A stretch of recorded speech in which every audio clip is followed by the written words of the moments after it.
told you earlier about the intersection of AI and cyber that leaders across government and industry are studying. Chris Townsend is Vice President of Public Sector at Elastic. He says three things are happening at the intersection of defensive cyber and AI.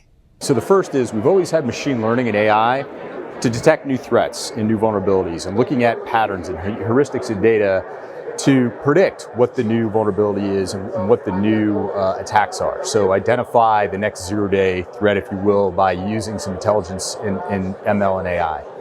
The really exciting things, and these are new, we just announced one of these capabilities at Black Hat, we announced the other one at RSA, so these are both new this year.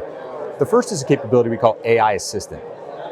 And increasingly, we're seeing a lot of folks, there's a lot of transition right now in the SIEM space, so we're seeing a lot of folks moving off of their legacy security event management systems and over to Elastic or over to more threat hunting. And everybody's realized that cyber's a data problem, right? So data platform is really important. But in doing that, there's a learning curve. And being able to translate maybe how you did a query in your old system to the new system, you can use AI to do that. Just like you use AI to translate any other language, you can use it to translate query languages. And also, the really cool thing is you can help it accelerate the skill set of a new security operator. So if somebody comes into a security operating environment, they're new, they're ramping up, they see a potential threat, they can type it into AI Assistant and it will tell them not only what the threat is, what it impacts, but how to remediate that threat. So it really shortens the learning curve. But this is a really, really cool thing that we just came out with at Black Hat. And this is called Attack Discovery. And I think this is going to be a game changer for cybersecurity. So what Attack Discovery does is it uses a large language model, and we input things like the MITRE ATT&CK framework or your own internal playbook into the large language model.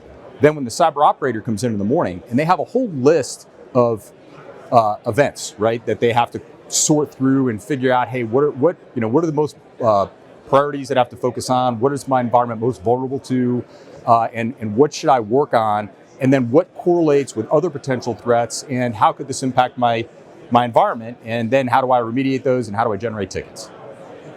With our Attack Discovery solution with the large language model, you put all of those events into the large language model, and it will prioritize those threats and prioritize how you should respond to those threats based on your unique environment, your playbooks, MITRE ATT&CK framework, any other data that you load in. So it really improves the efficiency and the efficacy of your cyber operators dramatically. So, you think no one has enough resources to bring in the number of cyber operators they need, right? Everybody's short-staffed.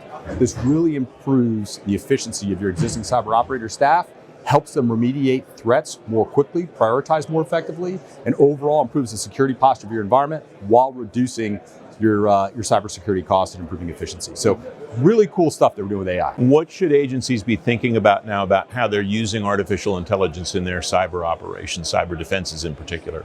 Yeah, so again, along that same line, large language models and generative AI are really helping us revolutionize how to address and prioritize threats, how to identify threats, and how to remediate those threats quickly. Again, if you think about the life of a cyber operator and all the work they have to do in researching a new threat or researching a known threat, and what is their organization most vulnerable to, how do I prioritize that, and how to remediate it, if you can have generative AI automate a lot of that response, it really shortens the time to address the vulnerability in the kill chain and stop that threat from impacting your environment. So it improves the security posture and also improves the efficiency of your operation. Another kind of conundrum that agencies find themselves in is they're introducing these AI tools into their chains, and they've got to secure those tools as well. What's that? That's kind of a chicken and egg problem, I guess. Yeah, 100%. So, at Elastic, we have a capability called Retrieval Augmented Generation, RAG. I'm sure you're familiar with that. And that's one of the biggest challenges with any of the large language models is how do you make sure the data is relevant, accurate, and secure, right? And you need a vector search platform that allows you to vectorize the data, allows you to make sure it's secure, and also make sure it's accurate, right? Because you don't want hallucinations from a generative AI model in your cyber environment.